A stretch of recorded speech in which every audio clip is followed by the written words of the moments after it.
Who you want next? Look, if y'all don't know, even after I beat Tank, I'm gonna go back down to 130 and handle some smoke that I got down there in 130.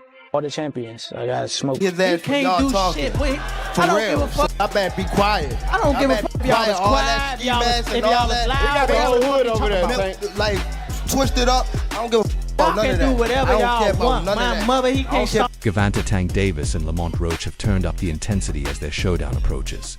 Initially, fans weren't thrilled about the matchup, but the hype has certainly caught on. Now everyone is eager to witness this battle between champion super featherweight versus lightweight. As in his past fights, Tank has made one thing clear: he's coming for the knockout.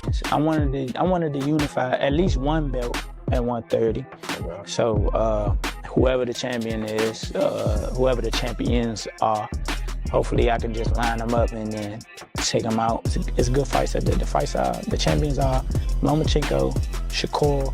Tank didn't hold back when he warned Lamont Roa, saying, "I'll break you down. Keep your mother and your kids at home." The last fighter he said that to never made it past the 9th round. He was knocked out cold in the 8th by a devastating shot from Tank. This fight has even more heat behind it, especially with revenge on the line. Though Davis and Roa come from different weight classes, they know each other all too well. Tell him I'm gonna f him up. Not at all. Never. Nothing's gonna get f***ed up. What do I look like getting f***ed up? This matchup brings to mind the Devin Haney versus Ryan Garcia fight. Both fighters first pro bout after 6 amateur encounters, each winning 3. In this case, Lamont Roa and Tank Davis have faced off twice, with Tank winning both. Now, Roa is seeking revenge, particularly for a fight he believes was stolen from him by the judges. Another layer of intrigue is Tank's claim that this fight marks the beginning of the end. If the boxing world believes him, he's made up his mind to retire this year.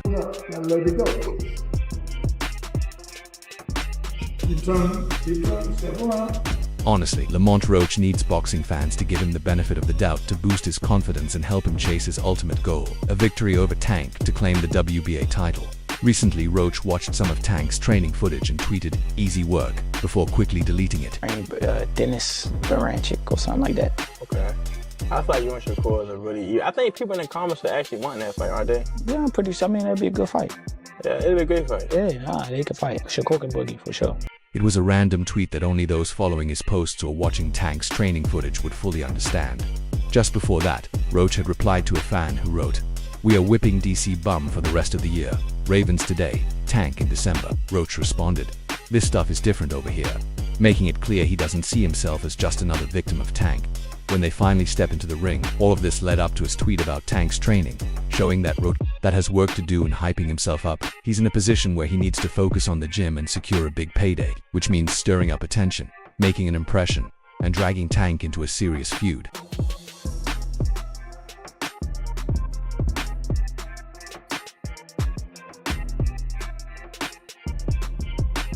If you ask me, Roa should focus entirely on training, sharpening his skills, and addressing any weaknesses as he prepares for the biggest fight of his career. However, it seems he has a different approach, choosing to start a social media war with Tank instead. Despite holding the WBA super featherweight title, fans weren't too excited about this matchup at first. However, both fighters cranked up the hype by going back and forth on X, with Roa trying to troll the WBA lightweight champion, only to receive a sharp response in return. And that's just in height and stature. He was, technically bigger than Tank too. But Tank is comfortable at 135, so I don't blame him for fighting that way. But he's not a big 35. I don't see why people like, "Oh, you brought up a smaller guy, woo blah blah." The exchange began when heavyweight boxer Marcellus Williams asked Tank about the camp fees to spar with him, hoping to sharpen his skills and make the opportunity count. But before Tank could respond, Lamont Roa Jr. jumped in, replying, "He's going to need to spar you, bro, no funny." Tank immediately questioned what Roa meant, and instead of explaining himself, Roa quoted a fan's reaction that broke it down for him.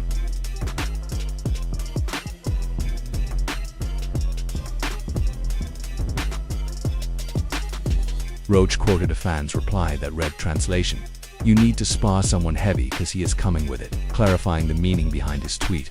According to the fan, the undefeated 32-0 Tank should be sparring bigger opponents to prepare for their December fight. While Tank might see this as an easy matchup, Roach sees it as his chance to make a name for himself and boost his stock in the boxing world. That's done that. You know what I'm saying? They're gonna keep saying that. They're gonna keep saying that. You know what I'm saying? I fight at 130 because that's what I campaign at. That's where I started my career. That's where I campaigned. That's why I worked my way up to a world title. And that's what I was gonna do. My plan was always to move up to 35 and win another title. Tank didn't let the disrespect slide and fired back, saying, "I advise you not to talk so much. It can be bad for you." You know that already though, yo. He made it clear that Roach should save the talking for the ring, not social media, and warned him about the consequences of angering the WBA lightweight champion. From there, the exchange escalated as Roach clapped back, insisting he wasn't like the other fighters Tank had faced.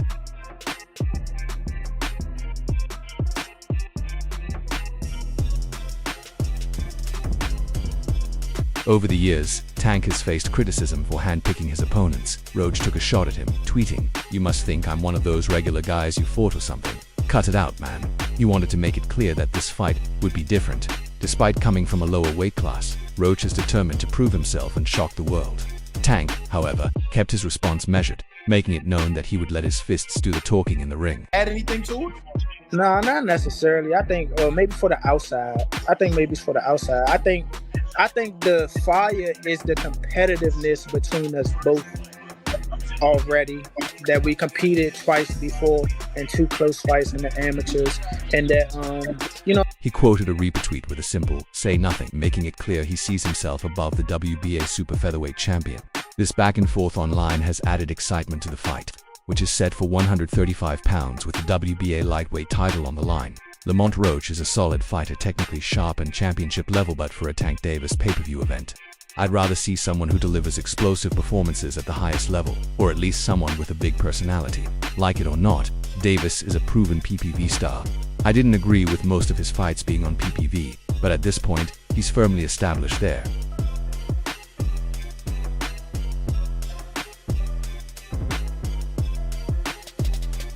What's been missing is the right level of opposition to justify those PPV prices. Roach is a good fighter, but he hasn't reached the top, and he doesn't have the kind of personality to make up for it. He's found success at super featherweight, but it took time. If he had multiple title defenses, a fight with Davis would make more sense. But he's only defended his belt once against Fergal McCaffrey. We've seen Davis in this type of matchup before, like against Hector Luis Garcia, who, after getting stopped by Davis, only lost a split decision to Roach. But that's how the PPV model works. Once a fighter reaches that level, they stay on PPV no matter who they're facing. Your thoughts, I appreciate you coming out. I wanted to get your thoughts, Danny, on the Tank Roach thing. So, just your thoughts on the fight in general? Frank Martin, one of Davis's past opponents, is also a solid fighter, but unlike Roach, he's already proven himself at lightweight. He was lined up to face Shocker Stevenson and had put on some strong performances, which built intrigue. Him at the top level. There's no doubt Davis is elite, and that's exactly why the way his opponents are chosen can be frustrating. Down, brother. Come to the fight. Come to the fight. They probably gonna get you fucked up. It's also worth noting that Roach, despite being well respected by those who know him, isn't a big super featherweight. He still seems capable of defending his WBA title at 130, while Davis is an incredibly strong lightweight. When it comes to fight build-ups, Davis usually stays quiet until something sets him off. Then he gets heated and starts throwing insults. We saw it with Frank Martin when he took things to another level, threatening to take Martin's girlfriend.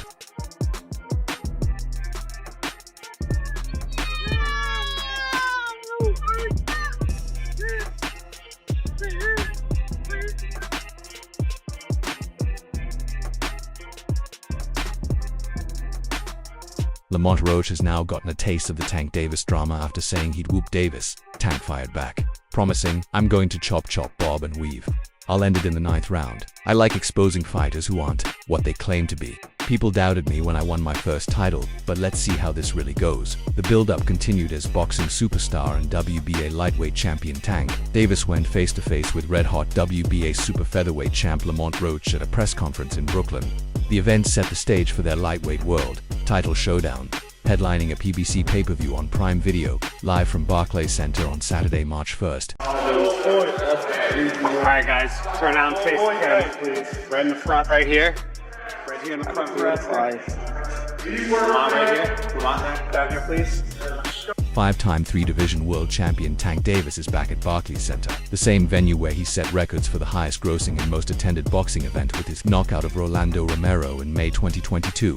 At the press conference, Davis and Roach reignited their rivalry, which dates back to their amateur days. Both promised an explosive showdown on March 1st. The press tour continues Thursday with a public press conference in Washington, D.C. What?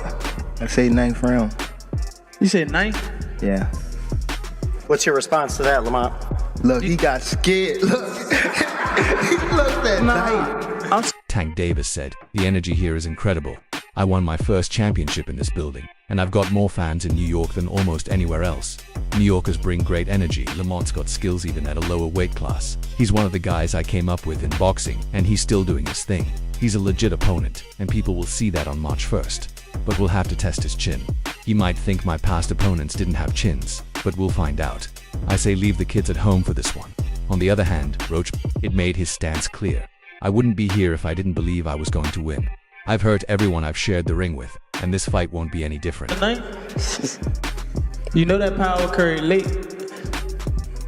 I know you got some sneaky power. That's what I do know. What? Who said that? You said. "This is a huge opportunity, and we're going to seize it," Roach said. "Everybody knows what I'm here to do. If you don't, you'll find out soon. I'm going to show what happens when two real fighters step in the ring together. My team built my career from the ground up. I've had the same team since I turned pro, and we've always taken the right fights to move forward. I worked my way to the #1 contender spot, took a loss, and bounced back. We have a common opponent in Hector Luis Garcia, and I beat him. The Frank Martin fight was easy for Tank, but it is what it is. Frank was inexperienced and nervous. This fight is different. When I'm in there, Tank is going to be facing a different kind of fighter. It's a big jump from fighting in the amateurs to fighting now. We've both evolved, added new skills, and do different things in the ring. Sure, there might be some habits we remember, but on the big stage, that won't matter. I don't care about being the underdog or the favorite. Either way, I'm coming to win." With all the talk about Tank's choice of opponent, Roach made sure to get his message across when he took the mic. Yeah, that's why I've been waiting for the niggas to talk. How much you want back? How much you want it back? Because I came up here alone. How much y'all want back? How much you want back? Just cut it out. Huh? 100? "This is a huge opportunity, and we're going to take full advantage of it," Roach said. "Everybody knows what I'm here to do. If you don't, you're in for a surprise. I know Tank won't be surprised.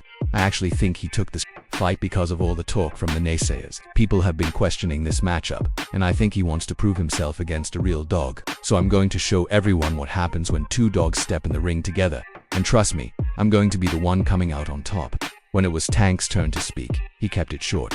"I'm excited to be part of this, and come March 1st, it's going to be a great event. Right now, I'm not really into all the back and forth, I'm just locked in. But on fight night, it'll be a show. The same results, you'll just have to wait and see. We've got 3 months to prepare, and it's going to be a good one." Lamont Roach, I know there were reports of a potential fight with Lomachenko. Obviously, that fell through. What made Lamont Roach the next logical choice for you in your next fight? He has skills, even though he's at a smaller. At that point, both fighters sat down for a Q&A session to dive deeper into the fight and everything surrounding it. Here are a few key moments from the discussion.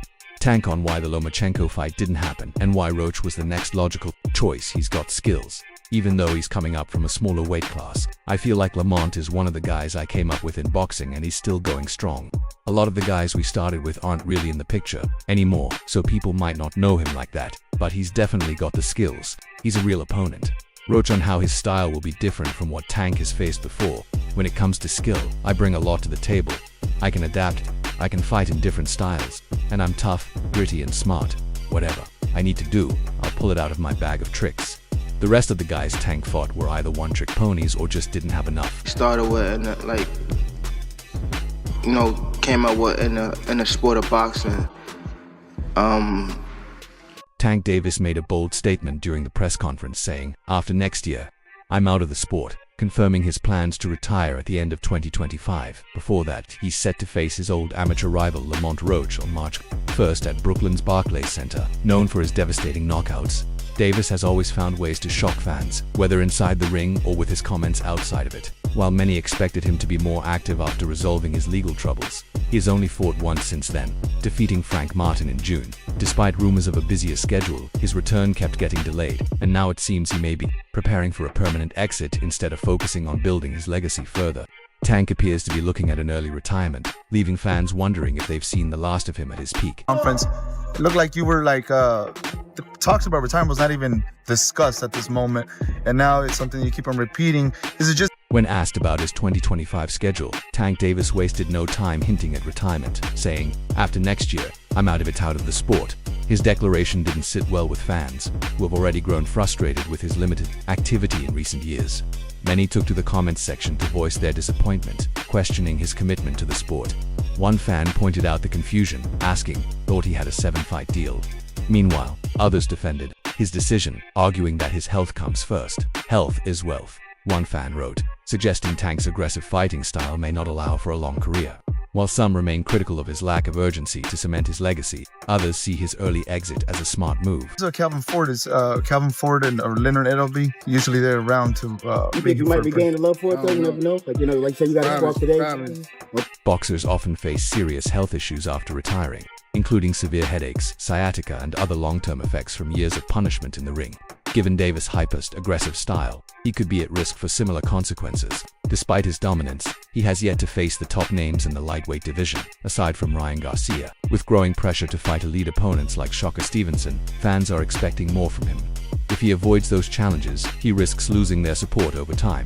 That's all for now. For the best boxing updates, breaking news, and exclusive content, subscribe to our YouTube channel and turn on notifications so you never miss a beat. Until next time, peace out.